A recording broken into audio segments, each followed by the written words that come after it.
every barber knows that first sip of water is that recharge for a great cut. Let's get it. First things first. You want to get you some holding spray, man. I prefer to use level 3 spray. I've just been using it for a while, and it's just served its purpose with me. It basically freezes the hair in place for a sharper lineup.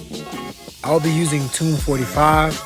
It's a semi-permanent hair dye. It's water resistant, so with sweat or a wash to the face or even a shower with no soap or any scrubbing, it'll stick throughout the day.